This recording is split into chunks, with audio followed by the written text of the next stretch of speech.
নমস্কাৰ এই মুহূৰ্তত আহি পৰিছে ৰাতিপুৱাৰ কেইবাটাও বিগ ব্ৰেকিং নিউজ। আজি হৈছে 22 মাৰ্চ।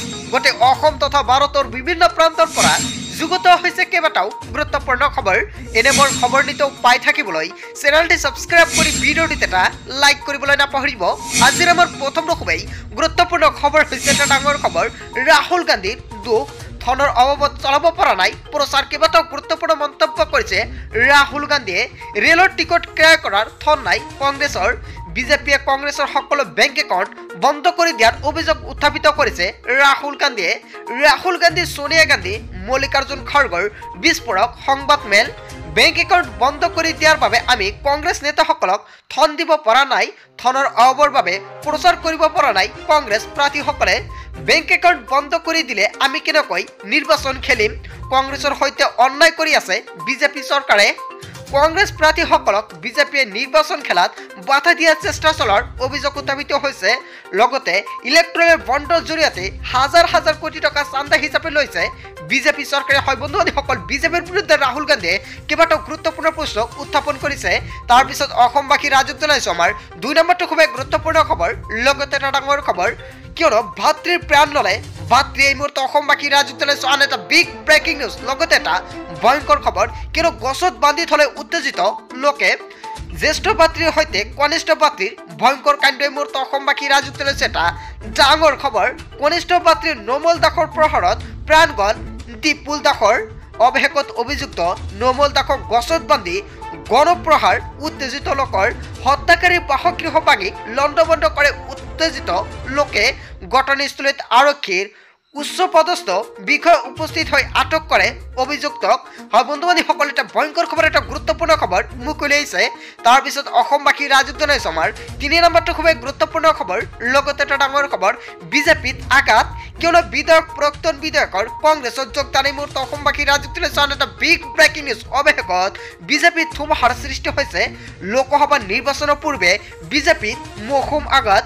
বিজেপি ত্যাগ কৰি কংগ্ৰেছত যোগ দিলে কেইবাজনো নেতাই। নিৰ্বাচনৰ পূৰ্বে কেইবাজনো বিধায়ক আৰু প্ৰাক্তন বিধায়কৰ বিজেপি ত্যাগ।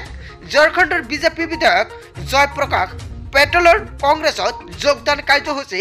ৰাজস্থানৰ প্ৰাক্তন বিজেপি বিধায়ক প্ৰহ্লাদ গুঞ্জলেও যোগ দিলে কংগ্ৰেছত। আৰু গুঞ্জলৰ সৈতে আন কেইবাজনো বিজেপি নেতা কংগ্ৰেছত যোগদানৰ খবৰ পোৱা গৈছে। লগতে 500 গাড়ী কনভয়েৰে বিশাল ৰেলী কৰি কপালে বিজেপিৰ বেটি। হয় বন্ধুবান্ধীসকল, এটা ডাঙৰ খবৰ, এটা গুৰুত্বপূৰ্ণ খবৰ মোক উলিয়াইছে। ইয়াৰ বিষয়ত আপোনালোকে কি ক'ব? তাৰপিছত অসমবাসী ৰাজুক জনাইছো আমাৰ 4 নম্বৰটো খুবেই গুৰুত্বপূৰ্ণ খবৰ। লগতে ডাঙৰ খবৰ, ভুৱা একাউণ্টৰ আৰক্ষীক যাৱজ্জীৱন কাৰাদণ্ড। এই মুহূৰ্তে অসমবাসী ৰাজুক জনাইছো আন এটা বিগ ব্ৰেকিং নিউজ। এগৰাকী আৰক্ষী বিষয়াক যাৱজ্জীৱন কাৰাদণ্ড বিহিলে আদালতে। মুম্বাই কুখ্যাত এনকাউণ্টাৰ স্পেচিয়েলিষ্ট প্ৰদীপ শৰ্মাক যাৱজ্জীৱন কাৰাদণ্ড, কিয়নো লক্ষ্ণৌ বায়া ওৰফে ৰামনাৰায়ণ গুপ্তাক ফেক এনকাউণ্টাৰ কৰাৰ অভিযোগ উত্থাপিত হৈছে। প্ৰদীপ শৰ্মাৰ লগতে 13 জনক দোষী সাব্যস্ত কৰে বম্বে উচ্চ ন্যায়ালয়ে।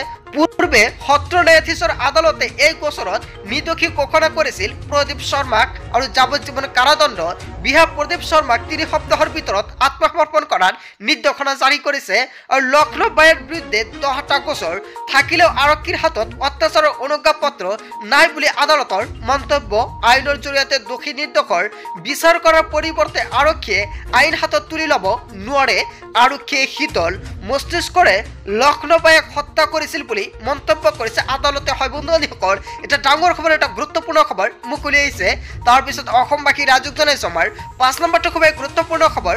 লগতে এটা ডাঙৰ খবৰ, এটা ফোন কলতে ঘূৰাই পাব হেৰাই যোৱা ধন। এই মুহূৰ্তে অসমবাসী ৰাজুক জনাইছো আন এটা ভাল খবৰ, কিয়নো এটা ফোন কলতে ঘূৰাই পাব হেৰাই যোৱা ধন। প্ৰবঞ্চকৰ জালত পৰিলেই ফোন কৰক আৰু 1930 ফোন কৰিলেই উভতাই পাব আপোনাৰ হেৰাই যোৱা ধন। বিত্তীয় অনলাইন প্ৰবঞ্চকৰ কবলত পৰিছে নেকি আপুনি? কিয়নো ডাইল কৰক 1930 নম্বৰত। বিত্তীয় প্ৰবঞ্চকৰ ভুক্তভোগীসকলে 24 ঘণ্টাৰ ভিতৰতে 1930 ফোন কৰিবলৈ আহ্বান জনাইছে আৰক্ষীয়ে। অসম আৰক্ষীয়ে জাৰি কৰিছে বিশেষ জাননী। এই মুহূৰ্তে অসমবাসী ৰাজুক জনাইছিল ডাঙৰ খবৰ। তাৰপিছত অসমবাসী ৰাজুক জনাইছো আমাৰ 6 নম্বৰটো খুবেই গুৰুত্বপূৰ্ণ খবৰ।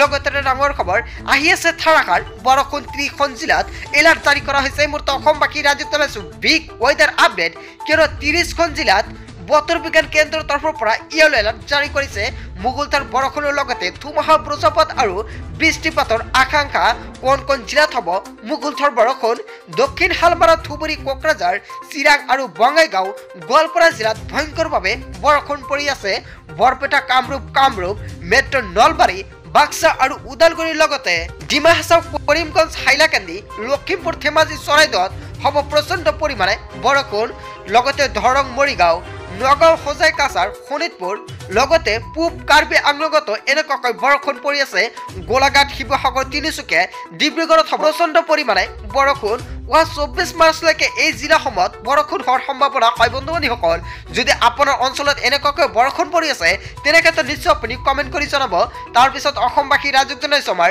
6 নম্বৰটো খুব গুৰুত্বপূৰ্ণ খবৰ লগতে এটা ডাঙৰ খবৰ উচ্চতম ন্যায়ালয়ত হাজিৰ হ'ব লাগিব ৰামদেৱে মূৰ্ত অসমবাসী ৰাজুক জনাইছো আৰু এটা ডাঙৰ খবৰ কিয়নো অৱশেষত পতঞ্জলিৰ সামগ্ৰী বিভ্ৰান্তিকৰ বিজ্ঞাপন প্ৰচাৰ কৰি বিপদত পৰিছে যোগগুৰু ৰামদেৱে কিয়নো ৰামদেৱক সশৰীৰে উচ্চতম ন্যায়ালয়ত হাজিৰ হ'বলৈ নিৰ্দেশনা জাৰি কৰিছে পতঞ্জলিৰ বিভ্ৰান্তিকৰণৰ বিজ্ঞাপন দিয়াৰ অভিযোগত ৰামদেৱ আৰু আচাৰ্য বলকৃষ্ণলৈ চমন আৰু 2000ৰ বিৰুদ্ধে ঔষধ আৰু নিৰাময়ৰ আইনৰ 3 আৰু 4 নং ধাৰা উলংঘন কৰা বুলি উল্লেখ কৰা হৈছে জাননীত ৰামদেৱৰ বিৰুদ্ধে কিয় কোনো ব্যৱস্থা গ্ৰহণ কৰা নহ'ব বুলি প্ৰশ্ন কৰিছে ন্যায়ালয়ে আদালতত ৰামদেৱ হাজিৰ হোৱাৰ পাছতেই বাকি কথা দেখা যাব বুলি মন্তব্য কৰিছে ন্যায়ালয়ে ইয়াৰ পূৰ্বে আদালতৰ বচনৰ সন্মুখীন হৈছিল পতঞ্জলিৰ লগতে যোগগুৰু ৰামদেৱে আৰু তেওঁলোকৰ সামগ্ৰী সন্দৰ্ভত আদালতত দাখিল কৰা তথ্য আৰু ঔষধি কাৰ্যকৰীতা সম্পৰ্কে দিয়া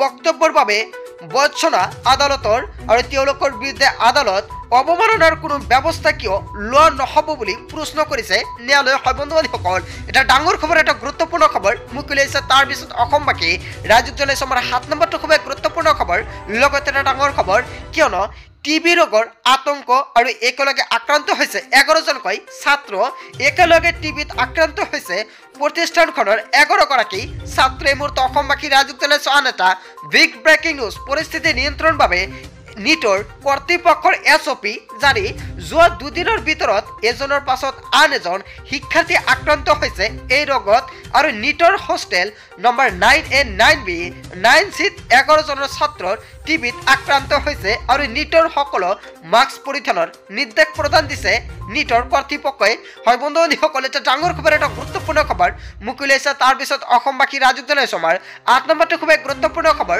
লগতে এটা ডাঙৰ খবৰ বাড়িব 8 বিধ ঔষধৰ দাম কি ঔষধৰ দাম বাড়িব এতিয়া সম্পূৰ্ণকৈ জানি লওক 1 এপ্ৰিলৰ পৰা বাড়িব 8 বিধ ঔষধৰ দাম প্যাৰাচিটামল এন্টিবায়োটিক ৰক্তহীনতা প্ৰতিৰোধী দৰৱ ভিটামিনৰ দাম বাড়িব আৰু বৃদ্ধি পাব পেইন কিলাৰ সংক্ৰমণ ৰোধক ষ্টেৰইডৰ দাম কেৱল ইয়াই নহয় ঔষধ প্ৰস্তুতকাৰী কোম্পানীসমূহক 0.0055% দাম বৃদ্ধি কৰাৰ অনুমতি চৰকাৰৰ আৰু ঔষধত ব্যৱহৃত উৎপাদনৰ খৰচ বৃদ্ধিৰ অজুহাতত দাম বৃদ্ধি কৰাৰ যোজা একাংশ ঔষধ নিৰ্মাতা কোম্পানীয়ে ইলেক্ট্ৰল বণ্ড ক্ৰয় কৰিব ধন দিছিল ৰাজনৈতিক দলক আৰু ঔষধ নিৰ্মাতা কোম্পানীয়ে ইলেক্ট্ৰল বণ্ড ক্ৰয় কৰাৰ কুফল ভুগিব লাগিব জনতাই বন্ধুসকল এটা ডাঙৰ খবৰ এটা গুৰুত্বপূৰ্ণ খবৰ মুকলি আছে ইয়াৰ বিষয়ত আপোনালোকে কি ক'ব যদি আপোনালোকৰ কিবা মন্তব্য কৰিব লগা থাকে আপোনালোকৰ মন্তব্যটো নিশ্চয় কমেণ্টৰ জৰিয়তে জনাবলৈ নাপাহৰিব তাৰপিছত অসমবাসী ৰাজুক জনাইছো আমাৰ 9 নম্বৰটো খুব গুৰুত্বপূৰ্ণ খবৰ লগতে ডাঙৰ খবৰ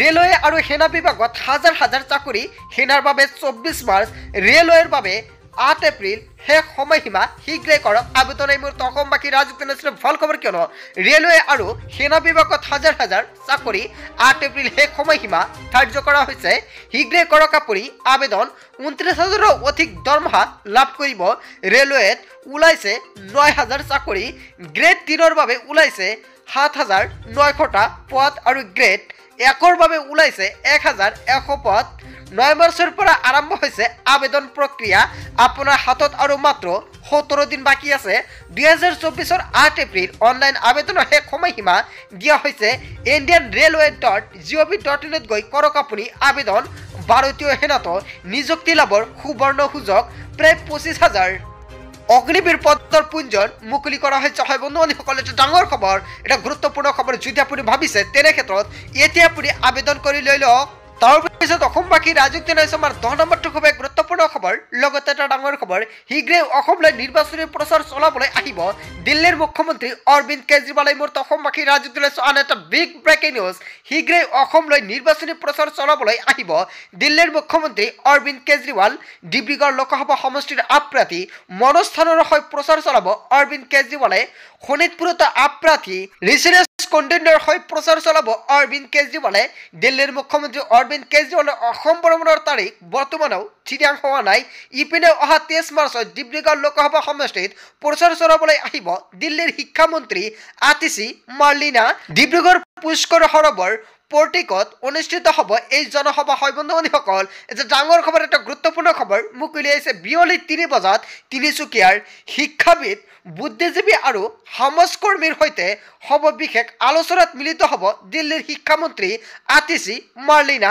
দিল্লীৰ শিক্ষামন্ত্ৰী আতিশী মাৰ্লিনাই অসমৰ ৰাজ্যৰ বাবে মুকলি কৰিব গ্ৰান্টিৰ কাৰ্ড আৰু আতিশীৰ অসম ভ্ৰমণক লৈ সংবাদমেল সম্বোধন আম আদমি পাৰ্টিৰ অসম আৰু শীঘ্ৰে অসমলৈ নিৰ্বাচনী প্ৰচাৰ চলাবলৈ আহিব দিল্লীৰ মুখ্যমন্ত্ৰী অৰবিন্দ কেজৰিৱাল হয় বন্ধুসকল এটা ডাঙৰ খবৰ এটা গুৰুত্বপূৰ্ণ খবৰ মোক উলিয়াইছে সব বন্ধুসকল গোটেই অসম তথা ভাৰতৰ বিভিন্ন প্ৰান্তৰ পৰাই এইকেইটা গুৰুত্বপূৰ্ণ খবৰ যুগুত হৈছে আজিৰ মূল ভিডিঅ'খনত আপোনালোকক এইখিনি সৰু কেইটামান ইনফৰমেশ্যন দিবলগীয়া আছিলে ভিডিঅ'টি ভাল লাগিলে লাইক কমেণ্ট শ্বেয়াৰ কৰিব আৰু যদি এতিয়ালৈকে চেনেলটি ছাবস্ক্ৰাইব কৰে তেন্তে এনেকুৱা নতুন নতুন ইনফৰমেটিভ তথা হেল্পফুল ভিডিঅ' পাবলৈ হ'লে চেনেলটি ছাবস্ক্ৰাইব কৰিবলৈ নাপাহৰিব। So thank you for watching full video'.